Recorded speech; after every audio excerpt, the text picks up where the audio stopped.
The sky over the Picos de Europa was not blue. It was the color of a bruised soul, heavy with the mist that rolled off the Cantabrian Sea. Here, where the limestone peaks jagged upward like the broken teeth of a giant, the world seemed to end. Pelayo stood at the mouth of the Cova Dominica, the cave of the lady. He was a man stripped of everything but his name and a rusted sword that had seen the fall of Toledo. Behind him, 300 men waited in the shadows. They were thin, their ribs showing through leather tunics, their eyes hollow with hunger, yet burning with a light that no caliphate could extinguish. They were the last 300 of a kingdom that once spanned an entire peninsula, now compressed into a single, freezing mountain pass. Below them, the gorge of Cangas de Onis was a river of steel. 18,000 soldiers of the Umayyad Caliphate moved like a glittering serpent through the valley. The sound of their march was a rhythmic thumping, 36,000 boots striking the earth in a display of discipline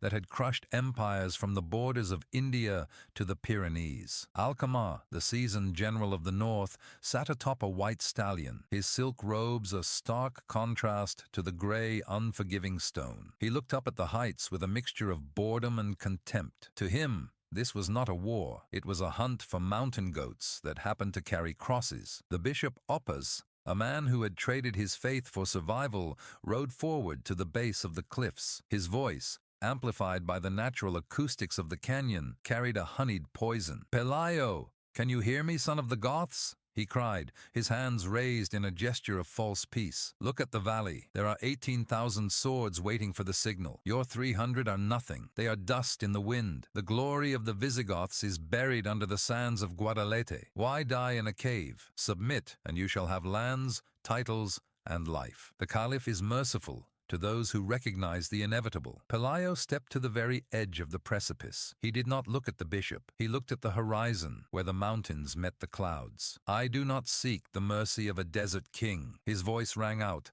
low and steady, carrying a weight that made even the Umayyad scouts pause. "You speak of the inevitable, Oppas, but you forget the mountain. We are not just standing on this land. We have become it. This cave is not our tomb. It is the womb of a new Spain. If we are to be the last, then let us be the spark that burns your empire to the ground." Alcamar lost his patience.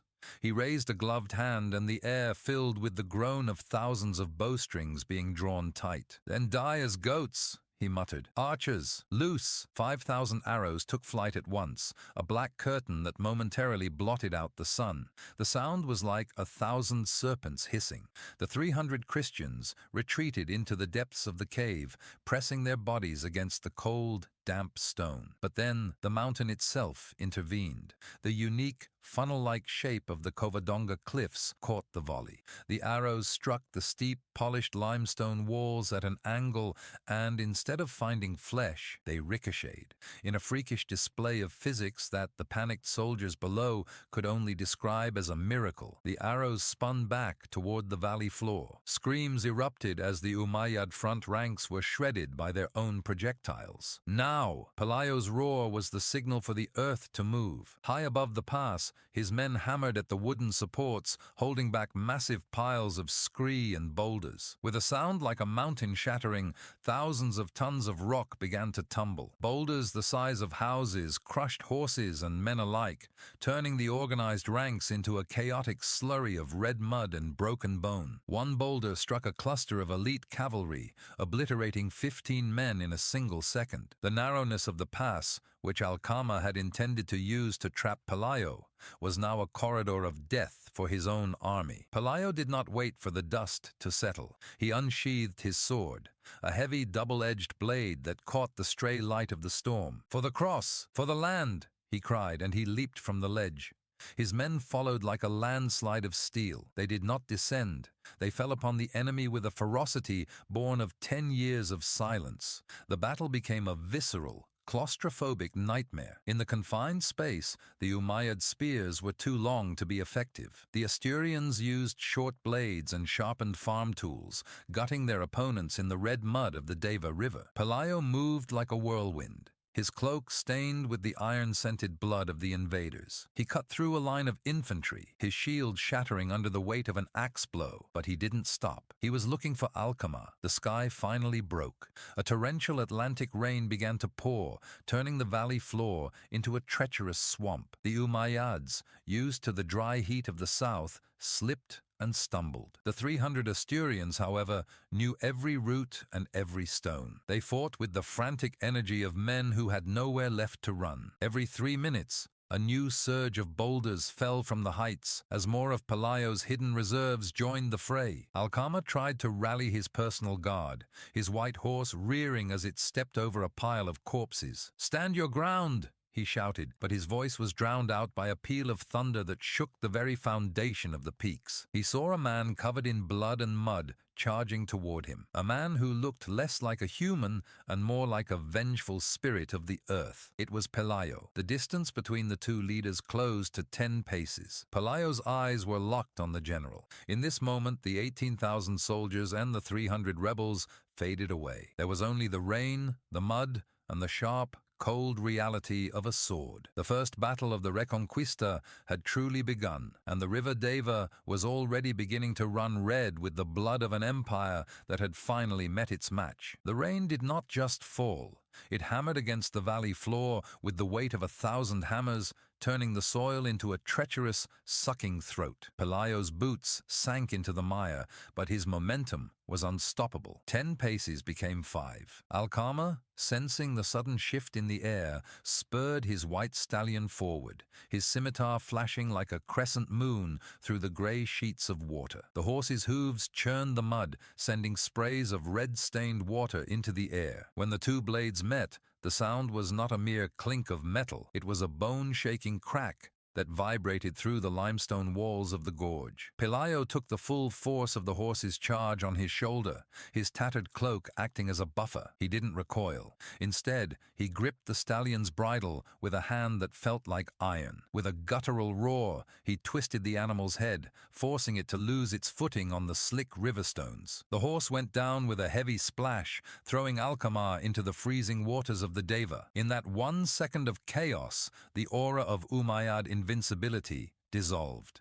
The 18,000 soldiers watching from the rear saw their invincible general fall into the muck like a common foot soldier. "Kill the infidel!" Alcama screamed, his voice choked with silt and rage as he scrambled to his feet. A dozen elite guards, clad in chainmail that shimmered with the wetness of the storm, surged forward to protect their commander. They met a wall of 40 Asturians who had descended from the heights like mountain lions. The fighting was so close that men could smell the garlic and sweat on their enemy's breath. There was no room for the graceful art of fencing. It was a butchery of elbows, knees, and short, jagged daggers. Pelayo's men used the terrain to their advantage, pushing the heavily armored Umayyads into the deeper parts of the river where the weight of their gear dragged them under the churning surface. 15 minutes into the melee, the river Deva began to change color. The crystal-clear mountain water turned a dark, opaque crimson. Bodies began to pile up against the fallen boulders,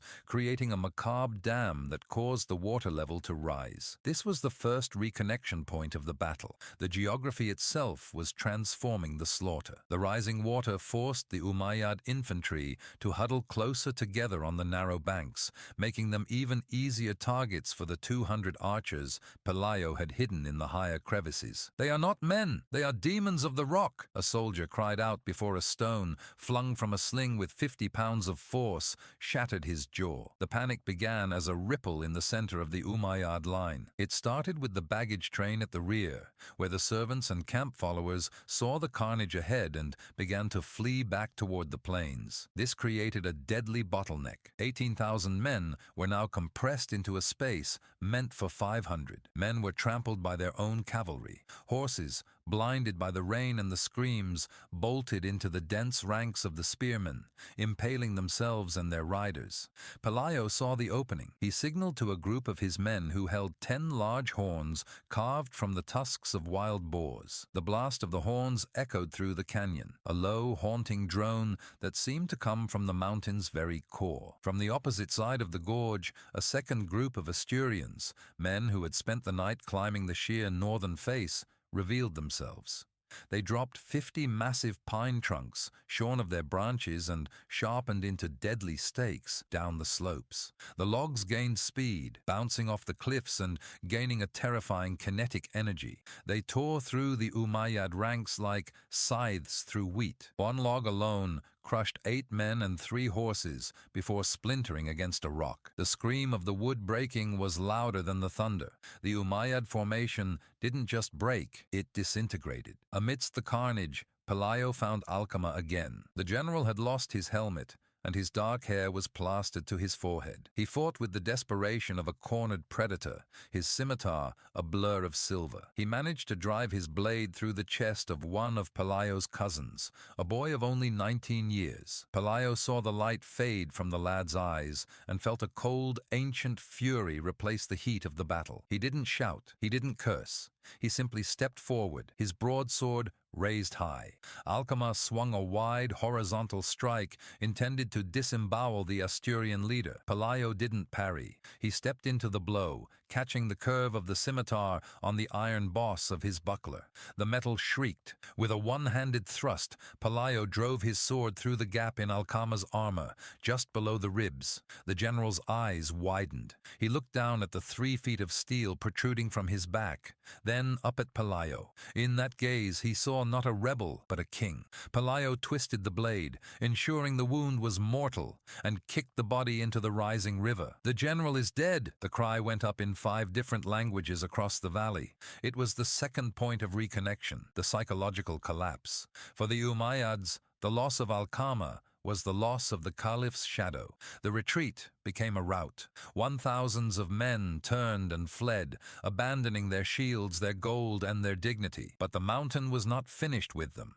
The storm grew more violent, and the only path out of the valley, the narrow bridge of the Amieva, was now blocked by a second landslide that Pelayo's engineers had been preparing for 3 days. "Push them to the heights of Mount Auseva," Pelayo commanded, his voice cracking from the strain. He knew that the fleeing soldiers would try to climb the only available slope to escape the rising water. But Mount Auseva was a trap. Its soil was a loose shale that gave way under the weight of thousands. As the remnants of the 18,000 began to scramble up the mountain, the very earth began to slide. It was a second landslide, even larger than the first, triggered by the weight of the fleeing army. Pelayo stood at the base, watching as the mountain swallowed the invaders. He looked at his hands. They were covered in the blood of men from lands he had never seen. He looked at his 300 men, now reduced to 240, but standing taller than they ever had. This was no longer a skirmish in the clouds. This was the first day of a new era. The 35,000 symbols of their struggle would be written in the blood they had spilled this day. As the sun tried to peek through the receding clouds, the valley was silent, save for the rush of the river and the moans of the dying. But in the distance, the sound of the retreating Umayyads was replaced by something else, the sound of more bells ringing in the distant villages. The news was spreading. The giants had been bled. The retreat of the Umayyad survivors was not a march. It was a desperate crawl through a landscape that had turned predatory. Of the original 18,000, nearly 6,000 had been buried under the shale of Mount Auseva or drowned in the Deva. The remaining 12,000, leaderless and broken, scrambled over the high passes of the Picos de Europa, heading toward the safety of the plains in Leon. They left behind a trail of discarded silk, shattered spear shafts, and 1,000s of abandoned turbans that looked like white flowers scattered across the gray stone. Pelayo did not let them breathe. He knew that if a single spark of their resolve remained, they would return with 5,000 more. "We do not stop," Pelayo told his men as they gathered at the mouth of the cave. He was stitching a deep gash in his thigh with a needle made of bone and thread made of horsehair. He didn't use wine to numb the pain. He used the memory of the fallen. "If we let them reach the garrison at Gijón, they will regroup. We must be the shadow that haunts their every step." The 240 remaining Asturians moved with a terrifying silence. They were no longer a ragtag band of rebels. They were the hunters of the heights. For 3 days and nights, they tracked the retreating column. Every time the Umayyads tried to camp, A volley of arrows would hiss out of the midnight mist, claiming 10 or 20 lives. When they tried to drink from a mountain stream, they found it blocked by the carcasses of their own horses. The psychological toll was heavier than the physical. The soldiers of the Caliphate, who had conquered 1,000 of miles of desert, found themselves terrified of a single rustle in the ferns. On the fourth day, the remnants of the army reached the plateau of Liébana. Here, the terrain flattened, and for a moment, the Umayyad sub-commanders felt a surge of hope. In the open, their superior numbers and cavalry could finally be brought to bear. They formed a defensive square, 8,000 men deep, their shields locked in a wall of bronze and wood. They waited for the mountain demons to show themselves. But Pelayo was not a fool. He did not charge the square. Instead, he utilized the third point of reconnection, the local peasantry. As the Umayyads waited, 1,000 of villagers, shepherds, farmers, and women whose sons had been taken into slavery, emerged from the surrounding woods. They didn't have swords. They had scythes, heavy wooden flails, and pitchforks. They didn't attack. They simply surrounded the plateau, a silent, growing ring of vengeance. "They have no water," Pelayo whispered to his lieutenant Alfonso, a man whose family had once ruled the lands of Cantabria. "The heat of the plateau will do the work the steel could not." The sun, which had been hidden by the storm during the battle at the cave, now emerged with a blistering intensity. The Umayyads, trapped in their heavy mail and thick tunics, began to collapse from heat exhaustion. Their tongues swelled, their eyes grew bloodshot. One by one, soldiers broke ranks to run toward a distant well, only to be cut down by the waiting villagers. The 18,000 was now a dying beast, 5,000 strong and shrinking by the hour. The tension reached a breaking point when Munuza, the Berber governor of Gijón, who had joined the retreat, decided to make a final stand. He was a man of cold logic, and he realized that if they did not break the ring now, they would all perish. He gathered 500 of the finest horsemen left, the lions of the south, and prepared a desperate charge against the thinnest part of the peasant line. "Look at them," Munuza sneered, pointing his blade at the farmers. "They are sheep. We will ride through them and be in Gijón by sunset." The cavalry thundered forward, the dry earth rising in a massive dust cloud. The villagers did not move. They stood with their pitchforks planted in the dirt, their faces masks of stone. Just as the horses were about to impact the line, Pelayo and his 200 veterans erupted from a hidden trench they had dug during the night. They didn't hit the front of the charge. They hit the flank. Pelayo's sword, now notched and stained a permanent dark brown, found the soft underbelly of Munuza's horse. The animal screamed, collapsing and sliding through the dust. Munuza tumbled, his ornate armor clattering. Before he could regain his footing, 10 villagers were upon him. They didn't use the clean stroke of a sword. They used the jagged edges of their farm tools, striking with a decade of accumulated grief. Munuza, the man who had governed the north with an iron fist, disappeared under a sea of tattered wool and rusted iron. With the death of Munuza, the last shred of Umayyad discipline vanished. The 5,000 soldiers broke and ran in every direction. It was no longer a battle, it was a harvest. The Asturians and the villagers hunted them through the woods, down into the ravines and across the sun-scorched fields. By the time the sun set over Liébana, not a single organized unit of the Umayyad army remained in the north. Pelayo stood in the center of the plateau, surrounded by the wreckage of an empire. He picked up a discarded Umayyad standard, a beautiful piece of green silk embroidered with gold calligraphy. He used it to wipe the blood from his brow, then tossed it into a burning campfire. "Is it finished?" Alfonso asked, his voice trembling with exhaustion. "No," Pelayo said, looking toward the south, where the vast bulk of the Caliphate still loomed over the rest of the peninsula. "Today we didn't just win a battle. We proved that they can bleed. We have moved from the cave to the field. Tomorrow we move to the cities." The scale of the victory began to settle in. 18,000 had come to crush a spark. Barely a 100 would make it back to the south to tell the tale. The myth of the Gothic remnant was over. The reality of the kingdom of Asturias had begun. Pelayo felt the weight of the crown he hadn't yet asked for, but he knew the 35,000 souls of his ancestors were watching. The Reconquista was no longer a dream of the desperate, it was the destiny of the defiant. As the fires of the camp burned low, the sound of a lone bell began to ring from a nearby monastery. It was the first time in 10 years that a Christian bell had rung without the permission of a governor. It was a clear, sharp sound that cut through the night air, reaching the ears of the fleeing survivors like a death knell for their occupation. Pelayo closed his eyes and, for the first time since the fall of Toledo, he slept without a sword in his hand. The victory at Liébana was a thunderclap that echoed through the mountain passes. But Pelayo knew that an empire as vast as the Umayyad Caliphate did not crumble from a single blow. The survivors who reached the southern garrisons spoke of demons in the fog and mountains that swallowed men whole. These stories, amplified by fear, gave Pelayo the first thing he truly needed to build a nation: time. While the governors in Córdoba debated whether to send a fresh army or ignore the 300 wild donkeys in the north, Pelayo moved with the speed of a hunting hawk. He did not retreat to his cave. Instead, he marched on Cangas de Onís. The town was a strategic pivot, a gateway between the high peaks and the fertile valleys. As Pelayo's small army approached, the 500-man Umayyad garrison did not wait for a siege. They had seen the blood-stained cloaks of the returning scouts. They fled under the cover of night, leaving behind granaries full of wheat and armories stocked with 1,000s of arrows. Pelayo walked through the gates,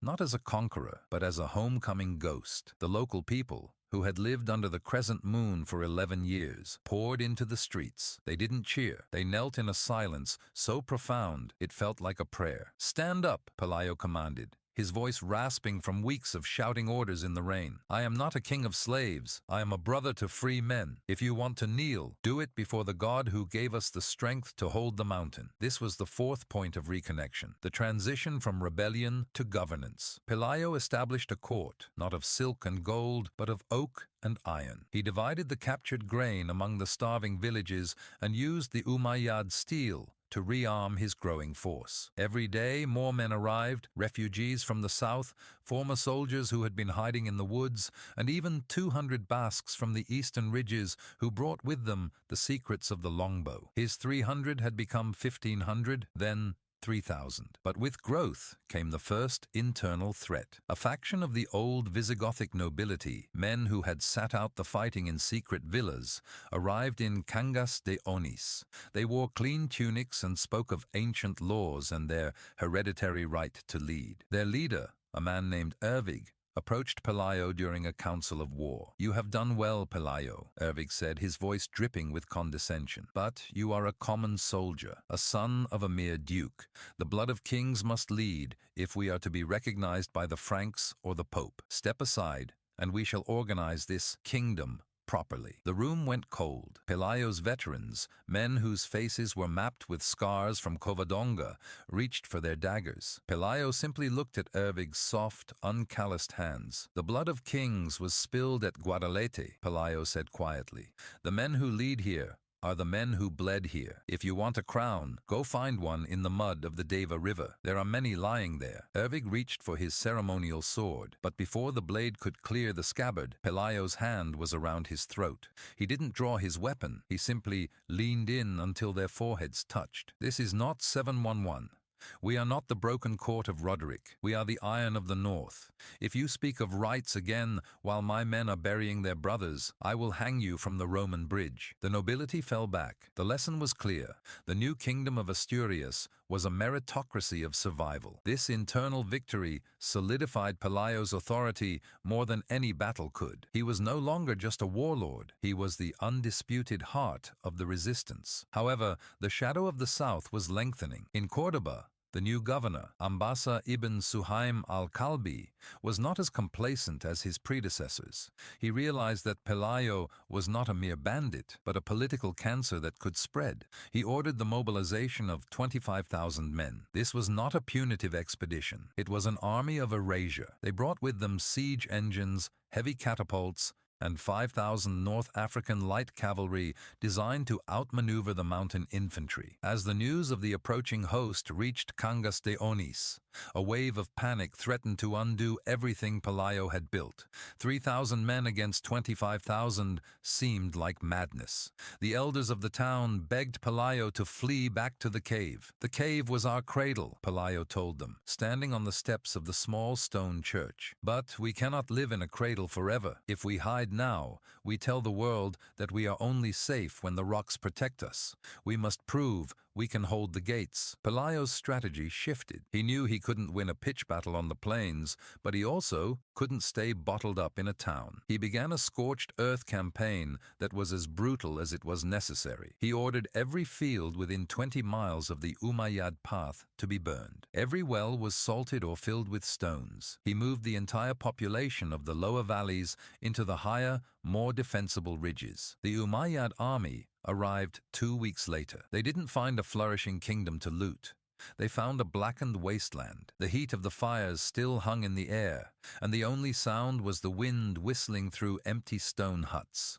Ambassa, frustrated by the lack of forage, pushed his army harder, forcing them deep into the narrowing valleys. This was the next step in the tension. The hunter was being hunted by the void. Pelayo used small hit-and-run units, groups of 10 men who knew every goat path, to harass the Umayyad supply lines. They would strike at 3 a.m., slit the throats of the sentries, burn the tents, and vanish into the mist before a single spear could be thrown. By the time the Umayyad vanguard reached the outskirts of Cangas de Onís, they were hungry, exhausted, and jumping at shadows. They saw Pelayo's army waiting for them on the hills, not 300, but 5,000 men, silhouetted against the setting sun. The Asturians began to beat their shields with their swords, a rhythmic metallic clanging that sounded like 1,000 hammers in a forge. "They think they have come to a funeral," Pelayo said to Alfonso, watching the flickering torches of the enemy camp below. "They are right, but it is not ours." The tension was a coiled spring.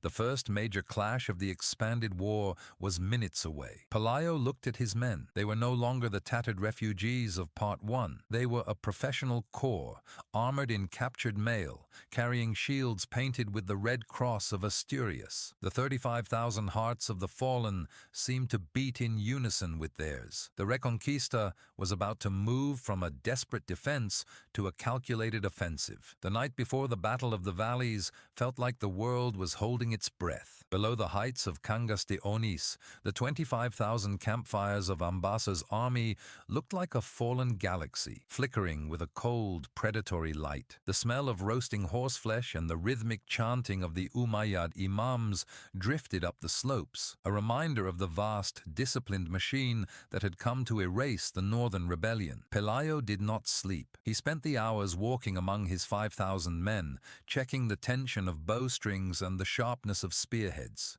He was no longer just a leader of 300. He was the architect of a nation's survival. "They will attack at dawn," Alfonso said, joining Pelayo at the edge of the ridge.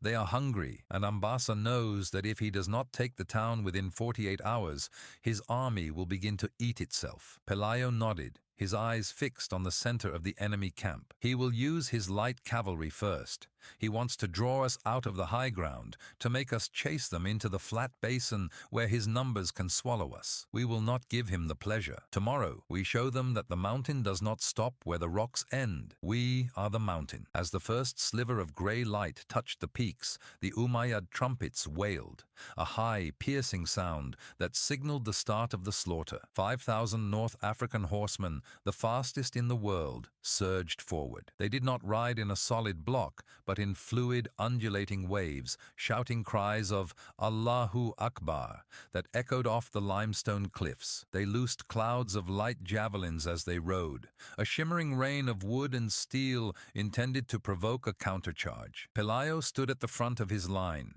his heavy shield locked with those of his veterans. "Hold!" he roared. 1,000 javelins thudded into the wooden shields shields or whistled overhead. Not a single Asturian moved. They stood like a wall of iron, 5 ranks deep. The cavalry rode within 20 paces, their horses foaming at the mouth, but the Christian line remained a silent, unbreakable cliff. Frustrated by the lack of reaction, Ambassa ordered his heavy infantry, 1,000 men armed with long spears and maces, to march. This was the hammer. As the infantry moved, the ground literally shook. The two forces collided with a sound like a ship breaking on a reef. The sheer weight of the Umayyad mass pushed the Asturians back 3 paces, their boots sliding in the damp grass. "Now, give them the steel!" Pelayo screamed. This was the 5th point of reconnection, the hidden trap within the formation. At Pelayo's signal, the center of the Asturian line did not break. It folded inward by design. As the Umayyad infantry poured into the perceived gap, thinking they had achieved a breakthrough,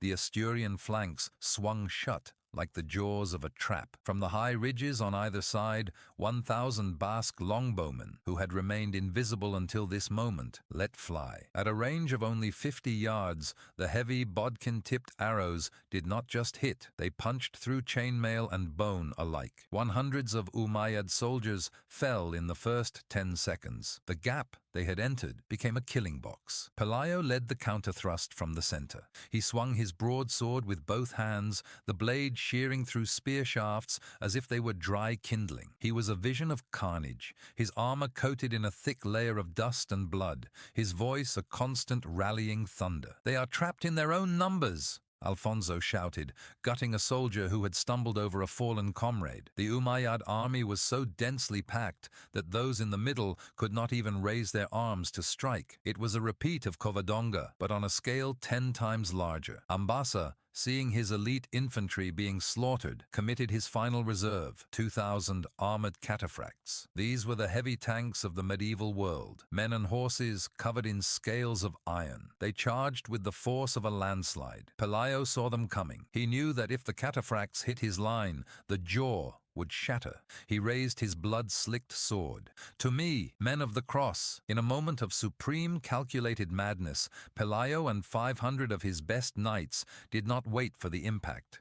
They charged into the heavy cavalry. It was steel against steel, a deafening cacophony of breaking lances and screaming animals. Pelayo's horse was killed instantly by a mace blow to the head, but he rolled as he fell, coming up with his sword in a low sweep that hamstrung the lead cataphract's mount. The battle turned into a chaotic, swirling vortex. The 35,000 symbols of the past seemed to manifest in the fog of war. For every Asturian who fell, 5 Umayyads were dragged from their saddles.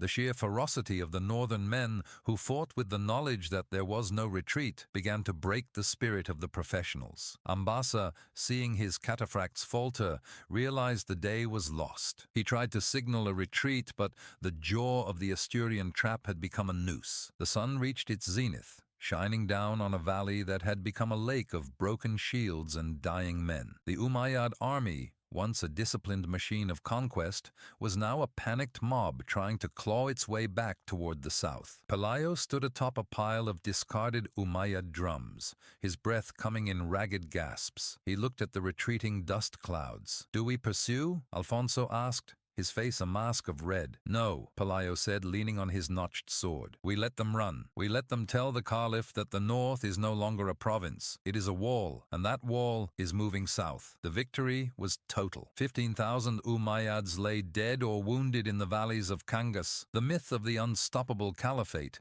was not just cracked, it was shattered. Pelayo looked at his men who were now cheering his name, calling him Rex, king. He didn't feel like a king. He felt like a survivor who had finally earned the right to look at the stars without fear. But the final test was still ahead. The Reconquista had its first major victory on the plains, but to survive, the kingdom needed a heart that would beat for centuries. The dust of the Great Retreat settled over Cangas de Onís, leaving a silence that felt heavier than the roar of the battle. Pelayo stood in the center of the village square, his hands finally washed of the copper-scented blood of the day, though the stains beneath his fingernails remained. Around him, the 5,000 victors were no longer just soldiers. They were the first citizens of a resurrected world. They stood among the captured banners of the Caliphate, 150 silk standards that once represented the unstoppable reach of Damascus, now tattered rags used to bandage the wounds of mountain farmers. "The road to the south is open," Alfonso whispered, standing beside Pelayo. "The garrisons at Leon and Astorga are trembling. We could march now. We could take the plains before they send another host." Pelayo looked at the high, jagged peaks of the Picos de Europa, then down at his men. Many were sleeping where they stood, leaning on spears that had snapped and been lashed back together. "If we march for the plains now, we become just another wave of invaders," Pelayo replied, his voice raspy but firm. "An empire is built on land, but a kingdom is built on roots. We do not go south to conquer. We stay here to endure. We must build a heart that can beat for 700 years, for that is how long this fire will need to burn." This was the final point of reconnection, the birth of the crown. The leaders of the mountain tribes, the survivors of the Gothic nobility, and the commoners who had thrown the first stones at Covadonga gathered in a natural amphitheater beneath a massive ancient oak tree. There was no gold throne, no cathedral, and no velvet cushions. There was only the smell of damp earth and the distant rush of the Deva River, still carrying the debris of the defeated army. A veteran named Pedro, who had lost an eye during the first ambush in the cave, stepped forward carrying a simple circle of twisted oak branches. "We do not have the crown of Roderick," Pedro said, his voice echoing off the stone houses. "The Moors took the gold and the jewels to their desert, but they could not take the oak. This tree was here before the Romans, and it will be here after the caliphs. Pelayo of Asturias, will you wear the weight of this land?" Pelayo knelt. He did not kneel to a man, but to the idea of the 35,000 symbols of his people's struggle. As the crown of oak was placed upon his head, a roar went up from the crowd. A sound so primal it seemed to shake the very foundations of the mountains. "Rex! Pelayo Rex!" The new king rose and looked toward the horizon. He knew the reality of their situation. To the south, the Umayyad Caliphate still commanded 1,000 swords and riches beyond counting. They would return. They would bring more men, more fire, and more hate. But the secret of Covadonga was now etched into the soul of every man and woman in the north. The giant could bleed. The myth of invincibility had been buried in the mud of the Deva. In the weeks that followed, Pelayo did not build palaces. He built walls. He established the fuero, the first laws of the mountain, ensuring that every man who held a sword also held a piece of land. He sent messengers into the deep south, into the occupied cities of Seville and Córdoba, carrying a simple message: the north remembers. The fire is lit. This was the spark of the Reconquista, a flame that would flicker, fade and roar, but never truly die until the final stone of Granada fell centuries later. The final tension of the story was not a battle of steel, but a battle of time. Pelayo sat on a stone bench outside the Cova Dominica, watching the sunset. He was a man of 45 years, but he felt like 100. He looked at the cross he had fashioned from 2 branches during the first hour of the first battle. It was now encased in silver, a gift from a local smith, but beneath the metal, it was still just mountain wood. "They will call this a miracle," Alfonso said, sitting near him. "They will say the angels threw the stones at Covadonga." Pelayo traced a notch in his old sword. "Let them say what they wish. The miracle was not the stones. The miracle was that 300 men decided to stop running. The miracle was the first inch of ground we refused to give back." As the stars emerged over the Picos de Europa, the kingdom of Asturias was no longer a dream of the desperate. It was a fortress of the defiant. Pelayo closed his eyes, hearing the rhythmic beat of the sentries' boots on the Roman bridge. The first chapter of the Great Recovery was written in blood and stone. The 6 parts of the beginning were over, but the story of the cross and the crescent had only just begun its long, bloody march through history. The King of the Oaks slept, and for the first time in 11 years, the wind through the pass didn't sound like a funeral dirge. It sounded like a beginning.